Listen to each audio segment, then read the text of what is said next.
Olá pessoal, esta é a quarta videoaula do curso de Noções de História e Historiografia oferecida na modalidade de atividades pedagógicas não presenciais por conta da pandemia de Covid-19.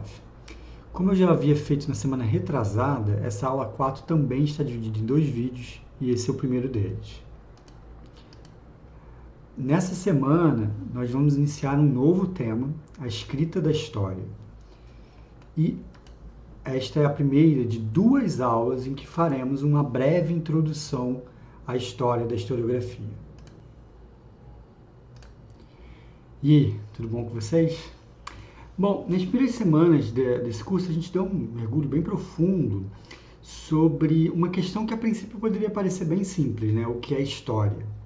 A gente logo viu que essa é uma questão que se desdobra em várias questões que podem ser bastante complexas. A gente pode discutir história tendo vários problemas em mente, o que nos levará a reflexões bastante variadas sobre esses diferentes assuntos, ainda que todos eles estejam relacionados entre si, como a gente viu nas últimas 3 semanas. Dentre as várias questões que aquela tentativa de definir o termo história nos levou, estava a escrita da história. A história, no sentido do relato dos acontecimentos, pode assumir uma forma específica, a história, a disciplina, ou a ciência da história. A particularidade desse campo do conhecimento é seu esforço consciente de reflexão sobre a produção do conhecimento histórico, para desenvolver os melhores caminhos possíveis para escrever sobre as transformações da sociedade humana ao longo do tempo. A estes caminhos, sobre o qual nós refletimos para chegar na melhor escrita possível da história, melhor estudo das transformações do tempo, a gente chama de teoria e metodologia da história. O resultado dessa reflexão é uma forma específica de escrita da história, uma forma específica de texto histórico, de texto sobre a história, que a gente convencionou chamar de historiografia. A gente tem aqui, nessa rápida síntese, nesse parágrafo que eu acabo de falar, dois dos principais tópicos de reflexão sobre a formação profissional de um historiador ou de uma historiadora. As ferramentas que ele ou ela utilizarão para escrever histórias. Não por acaso, esses dois assuntos, teoria e metodologia da história e historiografia, vão ser assuntos que vocês vão estudar em várias matérias ao longo desse curso de história. Duas, especificamente, tratam só disso, são dedicadas a esses dois assuntos. Introdução ao estudo da história, que vocês vão estudar em seguida, ainda no primeiro período, comigo, como professor. E teoria, metodologia e historiografia, que é uma matéria do segundo período, que provavelmente vai ser o professor Adenaldo, que vai ser o professor dessa matéria com vocês. Bom, tenho isso em mente nas próximas semanas, quando a gente for estudar aqui nesse curso esse assunto. Essa não vai ser a última vez que vocês vão ver todos esses assuntos. Muito pelo contrário. Essa é apenas a primeira vez que vocês vão ouvir falar em várias coisas que a gente vai tratar aqui. E vocês ainda vão estudar com mais tempo e mais profundidade todas essas questões. Ou seja, tudo que a gente vê nas próximas semanas, vocês ainda vão estudar mais vezes, se não mais de uma vez, ao longo do curso de História. E ainda nesse primeiro período, muitas das coisas que a gente vai tratar nessas próximas semanas, a gente volta em introdução ao estudo da história, olhando com mais profundidade. Eu estou enfatizando isso porque vocês logo vão se deparar com uma quantidade enorme de referências a autores, a obras, a escolas historiográficas, a debates teóricos e metodológicos. Em pouco tempo a gente vai falar de muita coisa. A minha intenção não é que nessas próximas semanas vocês saiam daqui sabendo tudo sobre todas essas coisas. O que eu quero com essas próximas aulas é dar uma visão geral desses problemas historiográficos, para que ao longo das próximas matérias que vocês vão estudar, várias dessas coisas de novo, vocês, quando estudarem essas coisas de novo, tenham uma visão de todo, já tenham uma noção básica sobre o problema em geral. E aí vocês vão estudando depois de novo, mas com mais profundidade, cada uma dessas questões. Imaginem que a gente está indo conhecer uma nova cidade e o primeiro contato dessa cidade que vocês vão ter é num passeio de helicóptero. Então a gente vai ver a cidade do alto, o que nos vai dar a oportunidade de ter uma dimensão interessante da cidade, olhando para ela de cima. Porém, a gente não vai conseguir, nesse sobrevoo de helicóptero, conhecer cada uma das ruas, cada uma das esquinas dessa cidade em detalhes, por maiores e mais importantes que essas ruas ou essas esquinas sejam. É só um panorama. A gente vai iniciar esse sobrevoo pela parte histórica da cidade. Não só porque a gente é historiador, a gente precisa gostar de prédio velho por causa disso, mas porque a partir dessa parte histórica, a gente vai começar a perceber algumas das características mais marcantes dessa cidade, que é a escrita da história. Nessa semana, nessa videoaula, na leitura dessa semana, a gente vai focar na historiografia anterior ao século XIX. Isso é, antes do momento em que a escrita da história passa a ser o ofício de um tipo específico de profissional, o historiador, que tem uma formação acadêmica para isso, a faculdade de História. Semana que vem, a gente vai tratar dos séculos XIX e XX e justamente desse processo de profissionalização da escrita da história, as consequências disso, como que, enfim, quais caminhos isso tomou ao longo desses 2 séculos. Mas para esse estudo, sobretudo essa semana, mas semana que vem também um pouco, a dinâmica da nossa aula vai mudar um pouquinho em comparação às últimas semanas. Nas últimas 3 semanas, como é que foi o nosso estudo? Vocês viram a minha videoaula. A minha videoaula tratava de um tema amplo, falava de várias coisas, e em seguida vocês liam um texto que tratava de um desses assuntos especificamente e aprofundava uma das questões específicas da aula. Então a aula era o geral e o texto tratava de um assunto um pouco mais específico, exemplificando alguma posição, alguma questão, ou detalhando um pouco mais alguma questão que eu tinha falado na aula. O texto que vocês vão ler essa semana não aprofunda uma questão dessa aula. Pelo contrário, eu escolhi esse texto aqui do professor Ciro Cardoso, que vocês vão ler essa semana, justamente porque ele oferece um sobrevoo bastante amplo sobre a historiografia anterior ao século XX. Justamente por se tratar de uma apresentação tão sintética, em poucas páginas, comparativamente ele dá conta de uma história muito longa, esse texto do Ciro não tem espaço para aprofundar em uma questão muito específica. Por outro lado, eu nunca teria o conhecimento, o didatismo e mesmo o poder de síntese do professor Ciro para fazer uma apresentação ampla da história da historiografia em uma única aula, como ele fez em um único texto. É por isso que eu pedi para vocês lerem esse texto, porque a partir da leitura dele, vocês vão ter uma ideia básica do desenvolvimento da história da historiografia. E lembrem-se, a gente está só sobrevoando a cidade. Não se preocupem em saber e entender cada um dos detalhes, cada um dos autores que o Ciro cita. O objetivo de eu ter indicado essa leitura para vocês não é esse. Eu quero que vocês tenham um primeiro contato com a existência desses autores e a referência à sua importância. A gente vai estudar alguns deles com mais detalhes em introdução ao estudo da história. E vocês vão passar o resto da vida profissional de vocês ouvindo falar de alguns deles, pelo menos. Bom, essa aula, então, cumpre um papel um pouco diferente em relação ao texto. Eu não vou tentar dar uma aula sobre a história da historiografia desde a antiguidade. Primeiro, porque eu não conseguiria fazer isso. E segundo, porque o texto do Ciro já resolve esse problema para a gente. Nessa aula, então, eu vou fazer o inverso. Eu vou pegar algumas questões que o texto menciona e vou explicar para vocês quais são os problemas de fundo, que o Ciro não tem espaço e tempo ali no texto para desenvolver.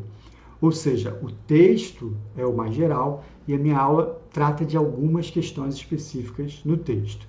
Sobretudo a primeira parte, que vai estar nesse primeiro vídeo, eu acho que trata de uma questão específica, mas que perpassa todo o texto, então vai ajudar bastante vocês a ler o texto. A parte 2 e a parte 3 dessa aula tratam de coisas mais específicas, então mais do que ajudar a ler o texto, vai ajudar vocês a entender algumas coisas específicas do texto e aprofundar algumas dessas questões, tá bom? Bom, então vamos a que partes são essas, né? Como eu disse, a primeira perpassa todo o texto.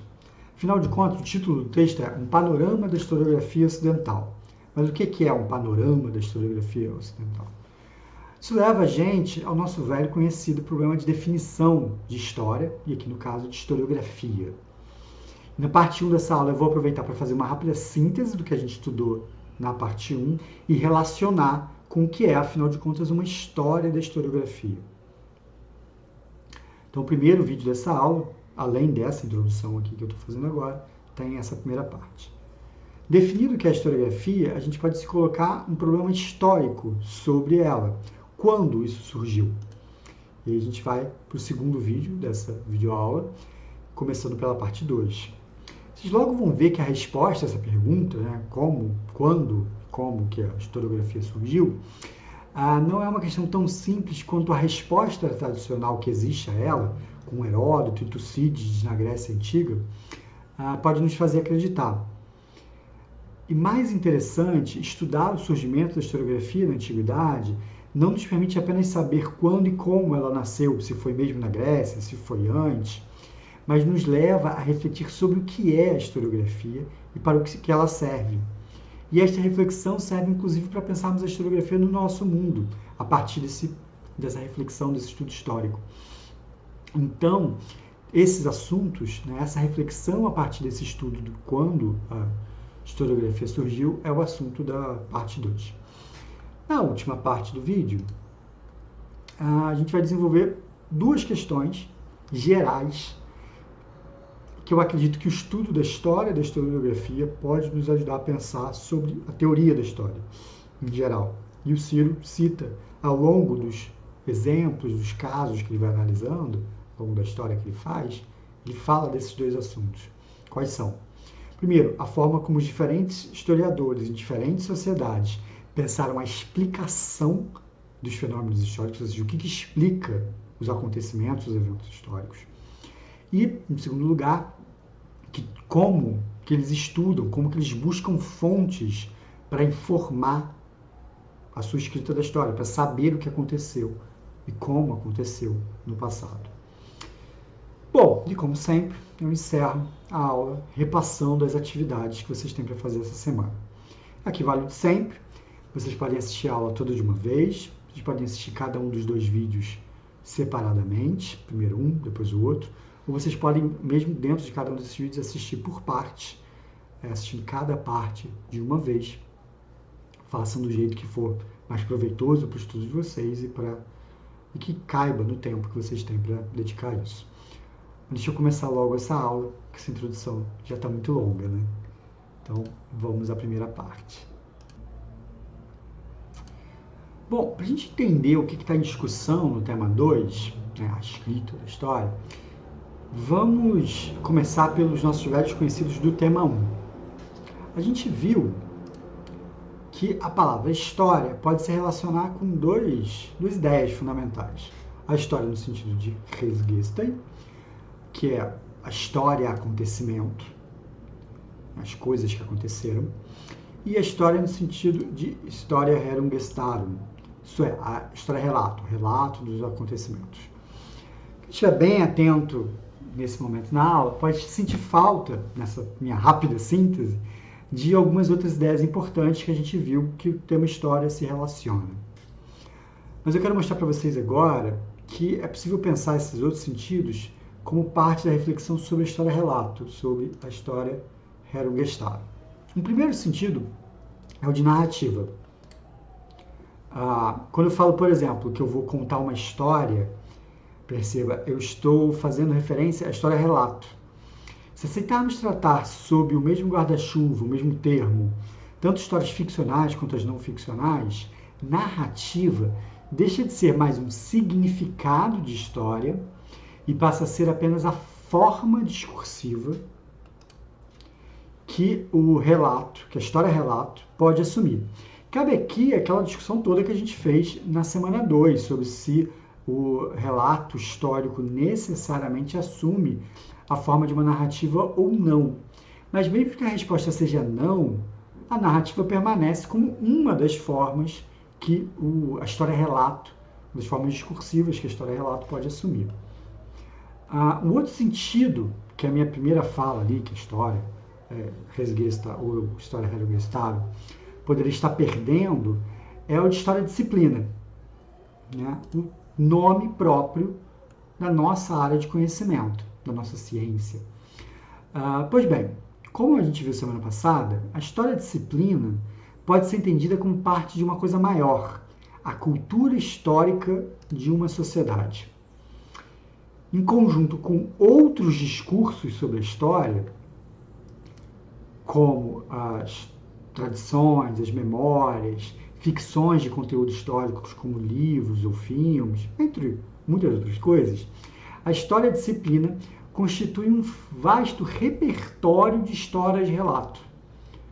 Pensada de maneira muito genérica, é verdade, a história-relato pode se referir, então, a diversas coisas, as narrativas ficcionais, mitológicas ou religiosas, coisas que não necessariamente fazem parte desse contexto da cultura histórica,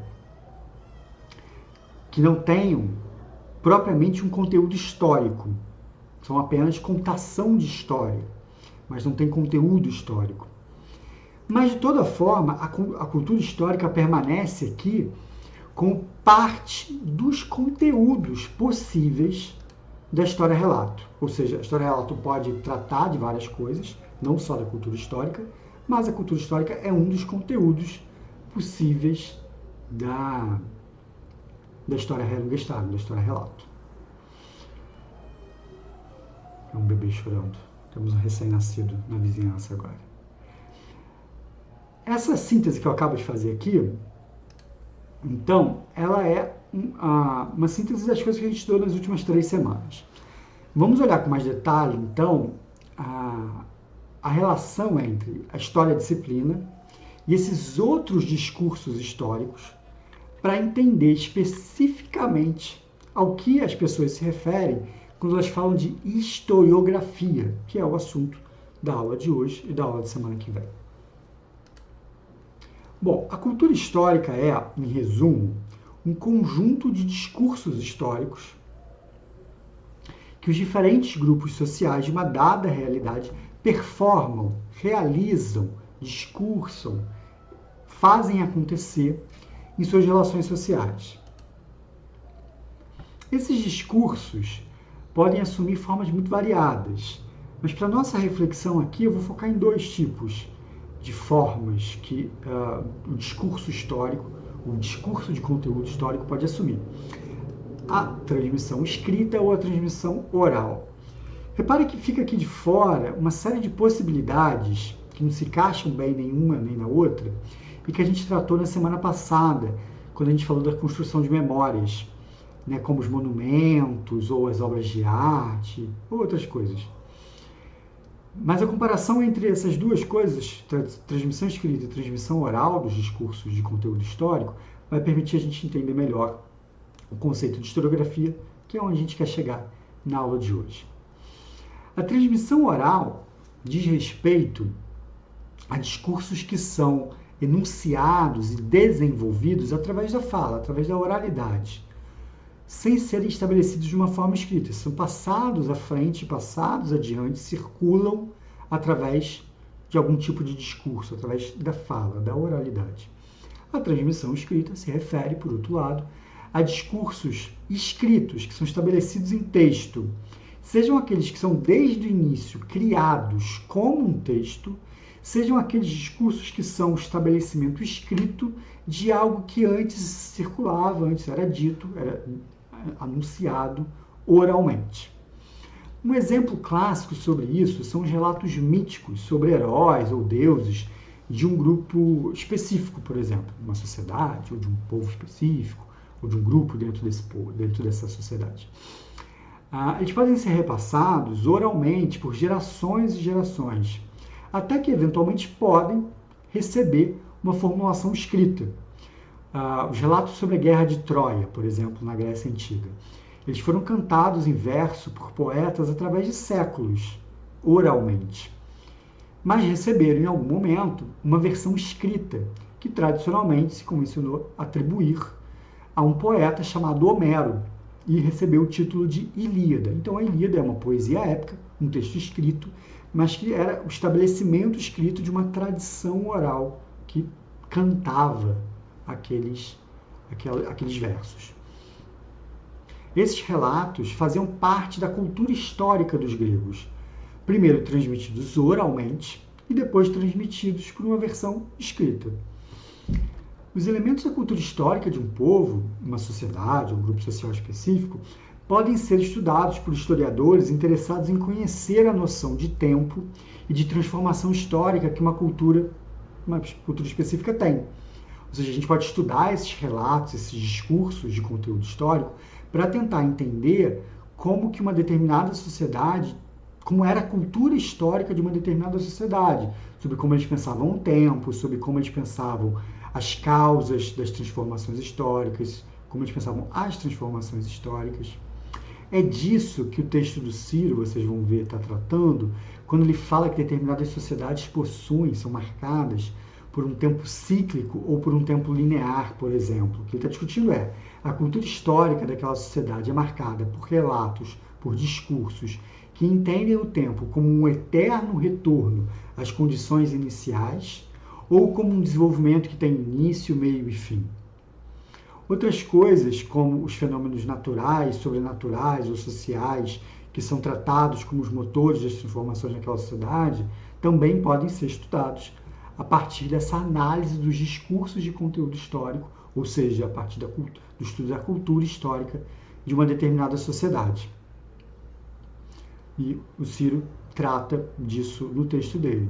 Porém, isso está mais para uma história da cultura ou das mentalidades daquela sociedade, daquele povo, do que para uma história da historiografia. Isso não é exatamente história da historiografia.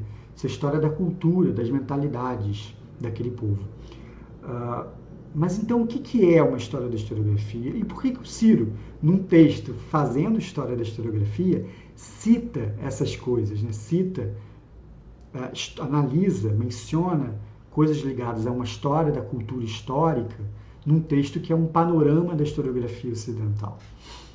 Bom, vamos entender primeiro o que é historiografia.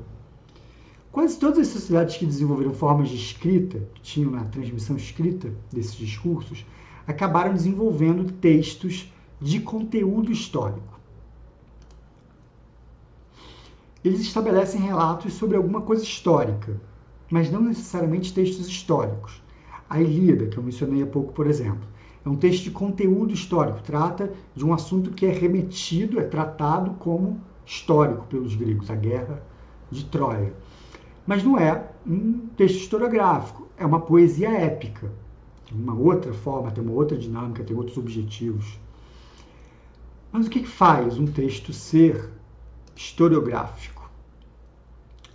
Bom, os textos historiográficos são aqueles textos de conteúdo histórico que entendemos como resultado de um tipo específico de trabalho. Aquilo que podemos entender ser a base da formação da história-disciplina, suas fundamentações teórico-metodológicas. Aquilo que na videoaula da semana 2 eu chamei de caráter reflexivo e quase metalinguístico da história-disciplina. Lembra que a gente discutiu quanto se a história, mesmo que a gente entenda que a história é uma narrativa, ela é uma narrativa com algumas características especiais, específicas, e sobretudo essa autorreflexão sobre a própria escrita da história. Então, é isso que torna um texto historiográfico, no final das contas. Em resumo, tende a se entender como historiografia os textos de conteúdo histórico que são resultado de algum tipo de operação historiográfica, decorrente de alguma reflexão sobre como é possível estabelecer aquele conhecimento histórico. Os textos que fazem isso, que refletem sobre isso, a gente chama de textos historiográficos. Quando falamos em escrita da história, nos referindo à escrita de textos historiográficos, é apenas desse tipo de texto que a gente está tratando. Textos de conteúdo histórico que não têm essas características, como as ficções de conteúdo histórico, um filme que se passa num episódio histórico, que fala da Segunda Guerra Mundial, ou uma poesia épica, tudo isso não tem essas características, são textos de conteúdo históricos, mas não são historiografia, porque não partem dessa base, não partem dessa reflexão. Mas a verdade é que essa resposta que eu acabei de dar aqui sobre o que é a historiografia dá uma simplificada bem grande numa coisa que na prática é bem mais complicada do que isso. Primeiro, cabe destacar que se a gente for muito ferrenho, muito restrito nessa definição de historiografia, de operação historiográfica, dificilmente um texto anterior ao século XIX poderia ser chamado de historiografia. É só no século XIX que todas essas discussões sobre teoria e metodologia da história ganham alguma forma mais próxima do que a gente conhece hoje. Então, se a gente utiliza nossas definições sobre isso como régua para dizer o que é ou não historiografia, se um texto é ou não historiográfico, só vão nos restar os textos do século XIX para cá. Mas isso seria uma abordagem útil para a história da historiografia? Talvez não seja mais interessante, e já digo de partida que essa é a abordagem predominante entre os especialistas no assunto, entender que de cada uma das diferentes sociedades que produziram textos de conteúdo histórico podem ter produzido uma forma específica de escrever historiografia, ou seja, reflexões específicas sobre as questões de base do texto historiográfico, e que aquela que se inicia no século XIX é uma das possibilidades de fazer isso. Olha o helicóptero.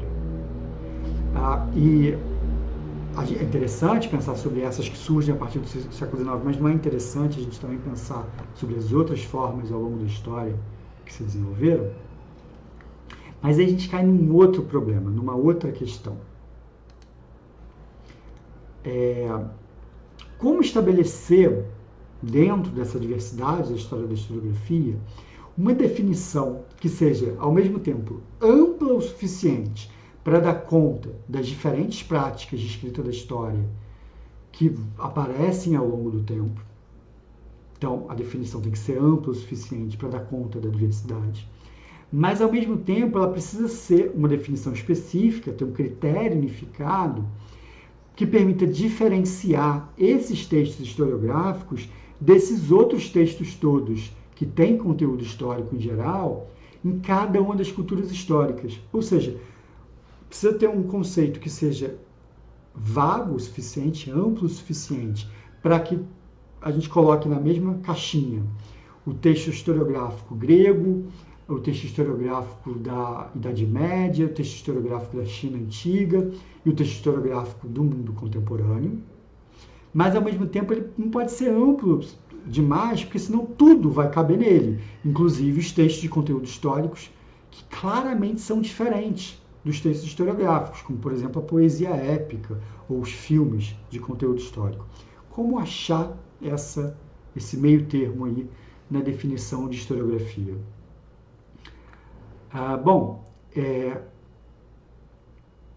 Se cada sociedade tem uma forma de fazer historiografia, como que a gente trata, por que a gente não trata essa historiografia como parte, cada uma delas, de parte da sua cultura histórica, em vez de tratar como historiografia?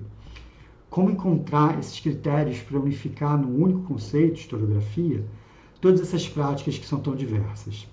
Nas próximas partes dessa aula, eu vou apresentar algumas ideias, algumas questões que me parecem centrais nesse conceito de historiografia, e tem a ver com isso que eu já mencionei aqui, essa reflexividade do texto historiográfico, que eu acho que me convencem, pelo menos, de que é útil fazer essa reflexão, fazer essa busca por um conceito de historiografia unificado, que nos faça pensar sobre a história da historiografia, juntando todos esses textos e separando eles de outros textos de conteúdo histórico. Por que eu acho isso útil? Porque eu acho que ao fazer todo esse estudo, a gente pensa melhor sobre a nossa própria prática, sobre o nosso próprio ofício de historiadores e historiadoras. Mas eu preciso deixar claro desde agora, desde o início, que não é fácil definir, no final das contas, quais características definem um texto historiográfico ou não. Vocês vão ver isso logo na parte 2 dessa aula.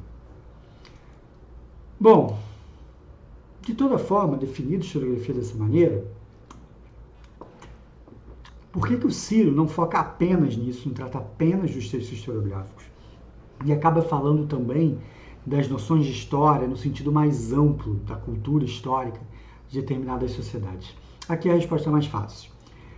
Independentemente da maneira que a gente defina os textos historiográficos, eles sempre vão ser uma faceta, uma parte dessa cultura histórica mais geral e sempre estarão em relação com essa cultura histórica mais geral. No primeiro sentido, eles representam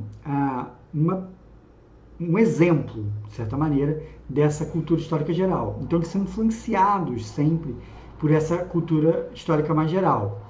Assim, a historiografia de uma determinada sociedade sempre está marcada por características, por elementos da sua cultura histórica da sua sociedade. Então, a historiografia grega exemplifica, é determinada, mostra características da cultura histórica dos gregos. A historiografia da nossa sociedade, do presente, reflete algumas características da nossa cultura histórica. Por outro lado, muitas vezes os textos historiográficos surgem como uma perspectiva crítica a alguns traços da cultura histórica da sua sociedade.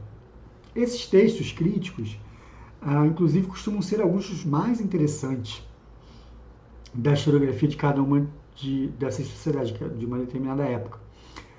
Então, por isso, é impossível fazer uma história da historiografia sem pensá-la conjuntamente com a história da cultura histórica de uma determinada sociedade, na qual aquelas historiografias são produzidas. E é por isso que o Ciro e outros estudiosos, quando fazem história da historiografia, tratam também da história da cultura histórica daquela sociedade e relacionam as duas coisas.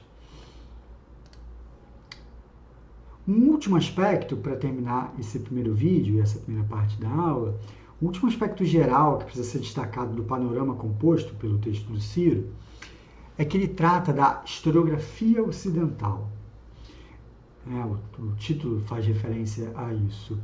É interessante perceber que o Ciro começa o texto definindo historiografia, mas não gasta nenhuma linha explicando o que é o Ocidente. Ele trata a ideia de Ocidente como algo mais ou menos reconhecível, meio óbvio, para os seus leitores. Né? Essa linhazinha aqui tradicional que vocês vão perceber no texto. Mas o próprio Ciro indica, mais uma vez no texto, que a ideia da existência de uma tradição historiográfica ocidental não é algo dado naturalmente. Essa linhazinha não se desenvolve historicamente de maneira linear. Ou seja, a ideia de que existe uma tradição historiográfica ocidental é resultado de uma escolha feita pelos europeus a partir do Renascimento em retomar e ressignificar certas formas de escrever a história que tinham se desenvolvido na Grécia e na Roma Antiga. Ou seja, essa tradição historiográfica ocidental não é uma linha de desenvolvimento que se inicia na Grécia e vai passando como um bastão numa corrida de desenvolvimento para os romanos, para a Europa cristã medieval, para a Europa renascentista, para a Europa iluminista, até chegar nos alemães do século XIX, que criam uma história-disciplina profissional moderna. Essa trajetória é uma invenção posterior, uma tradição inventada, e promove, justamente por ser uma tradição inventada, promove o esquecimento de tradições paralelas, como a chinesa, por exemplo, mas também o apagamento de tradições que se relacionam e interferem nessa historiografia, como, por exemplo, o islamismo medieval, e até mesmo ignora certos elementos internos dessa linha, como, por exemplo, a contribuição das mulheres para a construção da historiografia. Então, nessa história da historiografia, existem também muitos apagamentos, silenciamentos. O texto do Ciro é uma abordagem mais ou menos tradicional, então se encaixa um pouco nessa linha mais tradicional e acaba caindo também nesses problemas. A gente não vai entrar em maiores detalhes ainda. Opa, fiz besteira aqui. Ai, meu Deus, onde eu estava? Aqui. Voltei. A gente não vai entrar ainda nos detalhes dessas questões, desses apagamentos, esquecimentos e obliterações dessas tradições na história da historiografia. A gente vai tratar disso em introdução ao estudo da história. Mas, de toda forma, é importante ter isso em mente quando formos estudar já agora essa história da historiografia, para a gente ter a dimensão de que essa história que a gente vai ver agora é uma versão bem específica, bem tradicional dessa história da historiografia, que precisa ser pensada criticamente, e a gente vai fazer esse procedimento crítico em introdução ao estudo da história. Vamos falar com um pouco mais de detalhe dessas tradições apagadas, desses elementos internos esquecidos. Então a gente vai falar disso em introdução ao estudo da história. Bom, agora sim. Essas foram as considerações então mais gerais sobre o problema da história da historiografia, que eu espero que ajude vocês a ler com mais clareza o texto do Ciro. E mesmo o texto da semana que vem, a gente vai voltar a ler o Julio Aróstegui semana que vem, e ele também é um pedaço daquele livro falando de história da historiografia. Nas outras duas partes dessa aula, eu vou tratar com um pouco mais de detalhe de dois temas que o Ciro menciona algumas vezes ao longo do texto, quando ele está tratando de cada um dos exemplos que ele dá. Estão no segundo vídeo dessa aula, que vai estar aqui embaixo. De toda forma, a gente não vai esgotar essas questões nessa aula. Mais uma vez, minha intenção é apenas destacar a importância desses assuntos que eu vou tratar na parte 2, para que vocês conheçam os elementos fundamentais dessas questões teóricas sobre a historiografia. A gente vai voltar a tratar das duas e de algumas outras nos nossos estudos sobre introdução ao estudo da história, tá bom?